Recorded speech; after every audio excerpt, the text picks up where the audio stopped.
Students, welcome to our channel. इस channel पर हम आज से शुरू करने जा रहे हैं जनरल साइंस के क्वेश्चन, जो कि आपको हर एग्ज़ाम में हेल्प करेंगे। आपका टारगेट कोई भी एग्ज़ाम हो, यूपीएससी तक हो। देखिए, साइंस के जो जनरल क्वेश्चन है वो हमें पता है कि किस तरह से हमारा बेस शुरू होता है। तो वो शुरू होता है आपका एनसीईआरटी से। तो उसी को ध्यान में रखते हुए सारे प्रीवियस ईयर क्वेश्चन, जो भी आपकी पॉसिबिलिटी है क्वेश्चन आने की, उनको हम देखेंगे। देखिए, आज की जो वीडियो है, यहाँ से 1 नंबर का क्वेश्चन ज़रूर हर एग्ज़ाम में आता है, अगर आप जनरल साइंस के किसी एग्ज़ाम को टारगेट कर रहे हैं। तो आज का जो वीडियो है वो आपका जनरल बायोलॉजी के ऊपर है। उसमें हम ले रहे हैं जीव विज्ञान की शाखाएं एवं उनके जनक। तो देखिए, आज के इस वीडियो में जो हम जनरल साइंस लिया है वो हमने लिया है जीव विज्ञान में। जीव विज्ञान में जो शाखाएं हैं और उनके जनक कौन है, ये बहुत ज़्यादा इंपॉर्टेंट है, हमें पता होना चाहिए। सबसे पहले तो हम जो बायोलॉजी पढ़ रहे हैं उसके जो जनक कहे जाते हैं, तो उनका मैं आपको बता दूं, उनके जनक कहे जाते हैं अरस्तु को, क्योंकि अरस्तु ने जीव विज्ञान के फील्ड में बहुत ज़्यादा काम किया। उन्हीं से ही अगर कहा जाता है, तो आपकी 11th क्लास के आप एनसीईआरटी में देखेंगे जैविक वर्गीकरण चैप्टर में, वहाँ पर आपको बता रखा है कि जो वैज्ञानिक तरीके से जीवों के वर्गीकरण की शुरुआत की थी, तो उस टाइम अरस्तु ने कर दी थी। उन्होंने बताया था कि 2 तरह के जगत होते हैं, जंतु और आपका पादप। लेकिन उन्होंने जो उस समय क्राइटेरिया दिया था वो एनिमल में रक्त को उपस्थित और अनुपस्थित के ऊपर दिया था, और पादपों को क्या, उनमें 3 भागों में विभाजित किया था। तो साइंटिफिक जो शुरुआत हो गई थी वो अरस्तु के टाइम से ही हो गई थी। इसीलिए अरस्तु को हम जीव विज्ञान का पिता कहते हैं, जीव विज्ञान का जनक कहते हैं। दूसरा फिर आता है कि जो अरस्तु हैं, इनका जो इंटरेस्ट था वो था आपका जंतु विज्ञान में। तो जंतु विज्ञान में भी अरस्तु को क्या कहा जाता है, जंतु विज्ञान का पिता कहा जाता है, क्योंकि इन्होंने जीव जंतु विज्ञान में बहुत ज़्यादा काम किया।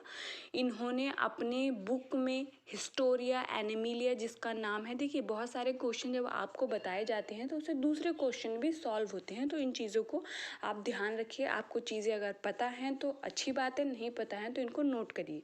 तो जीव विज्ञान में जो जंतु विज्ञान जो शाखा है उसकी, उसमें उसके जनक भी आपके अरस्तु को कहा जाता था, क्योंकि इन्होंने कहा जाता है क्योंकि इन्होंने अपनी बुक हिस्टोरिया प्लांटेरम में 500 अलग अलग प्रकार के जंतुओं का जिक्र किया है, इसलिए इनको क्या कहा जाता है, जूलॉजी का फादर कहा जाता है।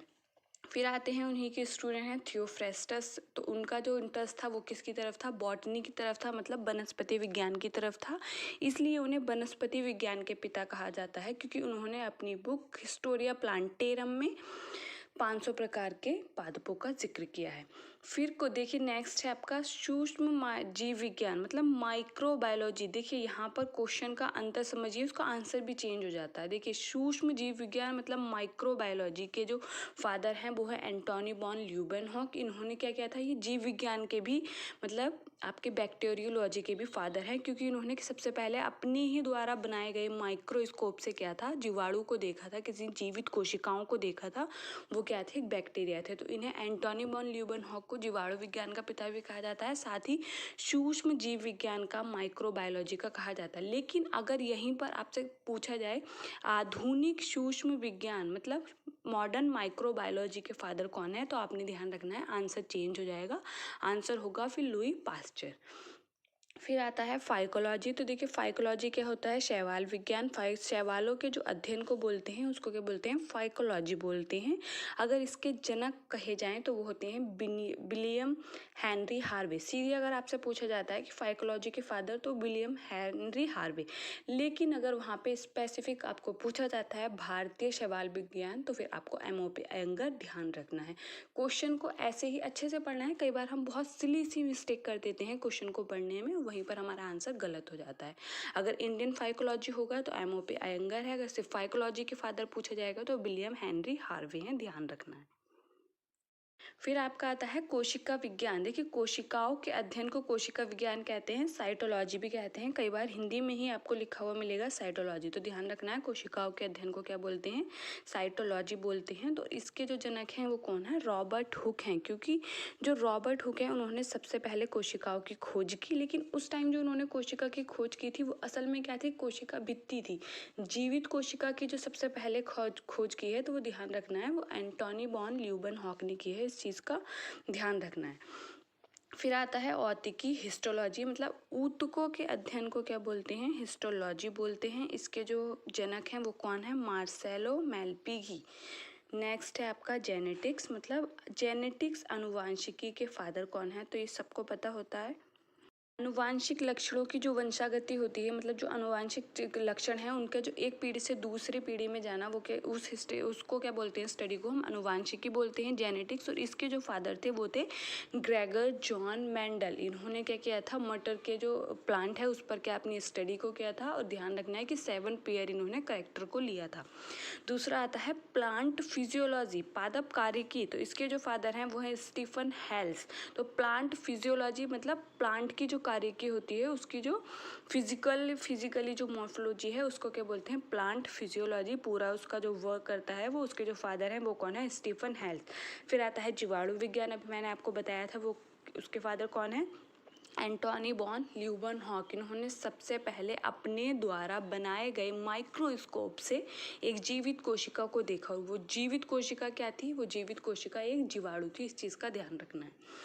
देखिए नेक्स्ट, चिकित्सा विज्ञान, ये बहुत इंपॉर्टेंट है। मेडिकल साइंस, जो मेडिकल के स्टूडेंट होते हैं जो एमबीबीएस करते हैं या दूसरे कोई कोर्स करते हैं, तो उसमें क्या होता है, आपका जो हिप्पोक्रेटस है, हिप्पोक्रेटस शपथ दिलाई जाती है उनको, तो ये चीज़ ध्यान रखना है। तो चिकित्सा विज्ञान, मेडिकल साइंस के जो जनक हैं वो हैं हिप्पोक्रेटस, और इन्होंने क्या किया था, मानव रोग जो होते हैं उन पर प्रथम लेख लिखा था। ये चीज़ भी आपने ध्यान रखनी है। जो भी मैं एक एक लाइन बोल रही हूँ वो एक एक लाइन आपके एग्ज़ाम में पूछी गए क्वेश्चंस होते हैं, तो आपने ध्यान रखना है, अच्छे से सुनना है।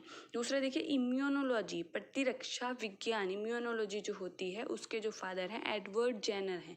एडवर्ड जेनर ने आपका जो चेचक है, स्मॉल पॉक्स, उसका भी टीका दिया था। तो ये चीज़ भी ध्यान रखना है, क्वेश्चन बहुत पूछा जाता है कि चेचक का जो टीका है वो किसने दिया था, तो दिया था एडवर्ड जेनर ने। और इनको इम्यूनोलॉजी, प्रतिरक्षा विज्ञान का क्या कहा जाता है, जनक कहा जाता है। फिर उसके बाद आता है माइकोलॉजी, कवक विज्ञान। देखिए कई बार आपको माइकोलॉजी लिखा हुआ मिलता है, तो माइकोलॉजी जो स्टडी होती है वो होती है कवकों की जो अध्ययन है उसको क्या बोलते हैं, माइकोलॉजी बोलते हैं। और इसके जो जनक हैं वो है माइकेली। अब नेक्स्ट है आपका टैक्सोनॉमी, मतलब वर्गीकी। तो देखिए टैक्सोनॉमी क्या है, जो प्लांट्स जो होते हैं उनका वर्गीकरण, एक क्रमबद्ध रूप से वर्गीकरण जो होता है उसको हम टैक्सोनॉमी बोलते हैं वर्गीकरण में, ठीक है, वर्गीकी। तो इसमें जो सबसे ज़्यादा वर्क जो किया है वो कैरोलस लीनियस ने किया है, इसलिए उनको फादर ऑफ टैक्सोनॉमी बोला जाता है, टैक्सोनॉमी के जनक कहा जाता है। यहाँ पर थोड़ा सा मिसिंग है तो आप उस चीज़ को लिख लेना। यहाँ पर वर्गीकी जो फादर हैं वो कौन है आपके, कैरोलस लीनियस है। कैरोलस लीनियस से और भी चीज़ें जुड़ी हैं, जैसे द्विनाम पद्धति उन्होंने जो दी थी, द्विनाम पद्धति आपकी किसने दी थी, कैरोलस लीनियस ने दी थी। तो ये चीज़ भी ध्यान रखनी है। दूसरा देखिए फिर आता है आधुनिक अनुवांशिकी, मतलब मॉडर्न जेनेटिक्स। आपका जेनेटिक्स के जो फादर हैं वो ग्रेगर जॉन मेंडल हैं, लेकिन मॉडर्न जेनेटिक्स के जो हैं वो टीएच मॉर्गन हैं। तो इसी तरह से क्वेश्चन जो है कंफ्यूज करके पूछे जाते हैं। बच्चे सिर्फ मॉडर्न या फिर ऐसे आधुनिक जो होता है उस चीज़ को नहीं पढ़ते, या जहाँ सिली मिस्टेक करते हैं वो क्या होता है, नॉट और हाँ, यस और नो में जहाँ नोट होता है कई बार बच्चे उन क्वेश्चन को नहीं अच्छे से पढ़ते। तो देखिए वहीं पर बहुत सिली मिस्टेक होती है, और आपका 1 नंबर आपको मेरिट में कहाँ से कहाँ पहुँचा सकता है ये आपको बहुत अच्छे से पता है। तो अपने जो क्वेश्चन है उनको इतना स्ट्रॉन्ग कीजिए कि आप जब एग्ज़ाम में बैठें तो आपको किसी भी क्वेश्चन में कन्फ्यूज़न ना हो। Thank you. वीडियो को लाइक, चैनल को सब्सक्राइब कर लीजिए। हम मिलते हैं हमारे नेक्स्ट वीडियो में जनरल साइंस के और भी बहुत अच्छे अच्छे क्वेश्चंस के साथ, जो आपको आपके एग्ज़ाम में बहुत ज़्यादा हेल्प करेंगे। तो दूसरों के साथ शेयर करना बिल्कुल भी ना भूलें। Thank you.